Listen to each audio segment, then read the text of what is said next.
एक गांव में दो भाई रहते थे, जय और विजय। बड़ा भाई जय लालची और दुष्ट था। छोटा भाई विजय सीधा और भोला था। पिता की मृत्यु के बाद जय ने सारी पैतृक संपत्ति पर कब्जा कर लिया। उसने विजय को फूटी कौड़ी नहीं दी और घर से भी निकाल दिया। पिता की संपत्ति पाकर जय ऐशो आराम का जीवन व्यतीत करने लगा, लेकिन विजय और उसका परिवार गरीबी के दिन गुजार रहा था। छोटा मोटा काम करके वह दो वक्त की रोटी भी बड़ी मुश्किल से जुटा पाता था। अपनी गरीबी के कारण विजय हमेशा चिंता में डूबा रहता था। दिवाली का त्यौहार आया।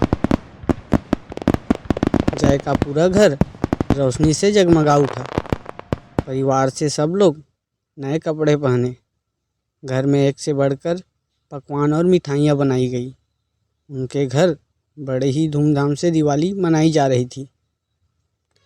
उधर विजय के घर दिवाली के दिन भी अंधेरा था। उसके बच्चे भूख से तड़प रहे थे, लेकिन उसके पास पैसे नहीं थे। बच्चों का हाल देख पत्नी ने उसे मदद मांगने बड़े भाई जय के पास भेजा। मन मार कर विजय जय के घर गया और अपने घर का हाल बताकर कुछ पैसे उधार मांगे, लेकिन जय ने उसकी मदद करने से इनकार कर दिया और उसे भगा दिया। दुखी मन से विजय अपने घर लौटने लगा। वह समझ नहीं पा रहा था कि अपने बच्चों की भूख मिटाने के लिए पैसों का इंतजाम कैसे करे। तभी उसे रास्ते के किनारे खड़ी एक बूढ़ा आदमी दिखाई दिया। उसके पास ही लकड़ी का गट्ठर पड़ा था। विजय ने सोचा कि यदि मैं इस बूढ़ा आदमी की मदद कर दूं, तो शायद ये मुझे कुछ पैसे दे दे। वह बूढ़ा आदमी के पास गया और बोला, दादा, क्या मैं ये लकड़ी का गट्ठर आपके घर तक पहुंचा दूं? इसके बदले आप मुझे कुछ पैसे दे देना।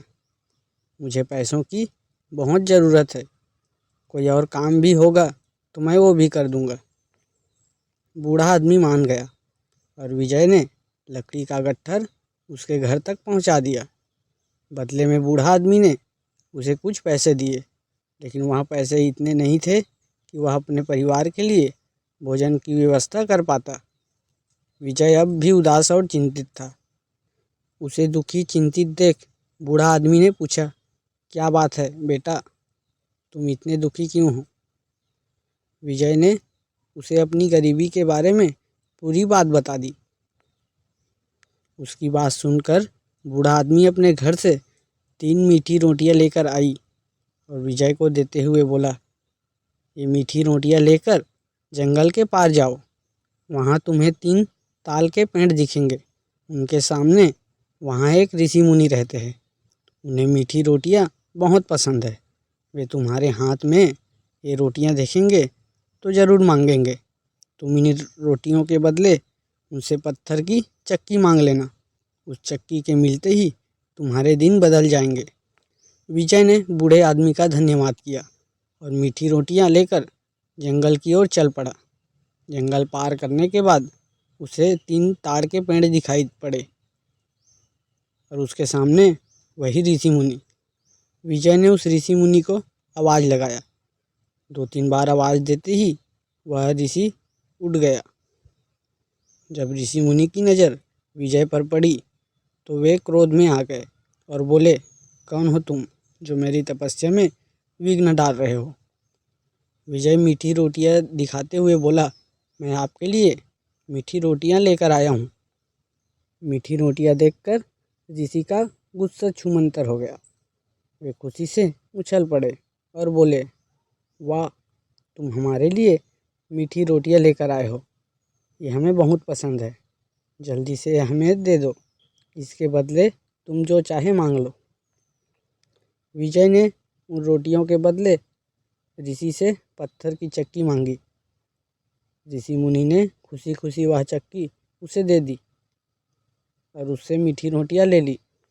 विजय जब चक्की लेकर जाने को हुआ तो ऋषि मुनि बोले, सुनो, ये मामूली चक्की नहीं है, बल्कि जादुई चक्की है। इससे तुम जो मांगोगे वो तुम्हें मिलेगा। लेकिन याद रखना कि ये जादुई चक्की जब चलती है तो अपने आप नहीं रुकती। इसे रोकने के लिए इस पर लाल कपड़ा डालना पड़ता है। तुम भी ऐसा ही करना। विजय बोला, जी बिल्कुल, मैं ऐसा ही करूँगा। और वह ऋषि का धन्यवाद कर अपने घर वापस आ गया।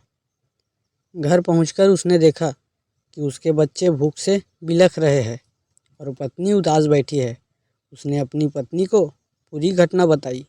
फिर दोनों ने ज़मीन में एक चादर बिछाकर उस पर जादुई चक्की रख दी और बोले, चक्की चक्की हमें चावल दो। देखते देखते जादुई चक्की से चावल निकलने लगा। जब पर्याप्त चावल निकल गए तो विजय ने लाल कपड़े से चक्की को ढक दिया। चक्की रुक गई। फिर एक एक कर विजय ने चक्की से दाल, गेहूँ और ज़रूरत के अन्य सामान मांगे। जादुई चक्की ने वह सब दिया जो उसने मांगा। उस दिन विजय, उसकी पत्नी और बच्चों ने भरपेट खाना खाया। अब विजय जादुई चक्की से ढेर सारा अनाज मांगता और उसे बाजार जाकर बेच देता। धीरे धीरे उसकी आर्थिक स्थिति सुधरने लगी। अब उसके परिवार को किसी चीज़ की कोई कमी नहीं रही। उसने गांव में आलीशान मकान बनवा लिया। उसने पैसे जमा कर अपना व्यवसाय भी शुरू कर लिया। जादुई चक्की के कारण सचमुच उसके दिन बदल गए। जब उसकी समृद्धि की चर्चा उसके बड़े भाई जय तक पहुंची तो वह जल उठा। वह सोचने लगा कि कुछ समय पहले जिसको खाने के भी लाले पड़े हुए थे वो अचानक इतना धनवान कैसे बन गया। अवश्य इसमें कोई राज है। उसने राज का पता लगाने का निश्चय किया और एक शाम विजय के घर में पास पहुंचा और छुपकर खिड़की से अंदर झांकने लगा। उसने देखा कि विजय एक चक्की के सामने बैठा हुआ है और कह रहा है, चक्की चक्की मुझे चावल दो। देखते ही देखते चक्की से चावल निकलने लगा। जय को समझते देर नहीं लगी कि विजय की समृद्धि के पीछे इस चक्की का हाथ है।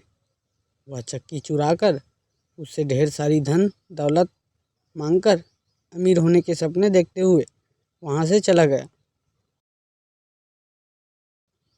रात होने पर जय फिर से विजय के घर आया।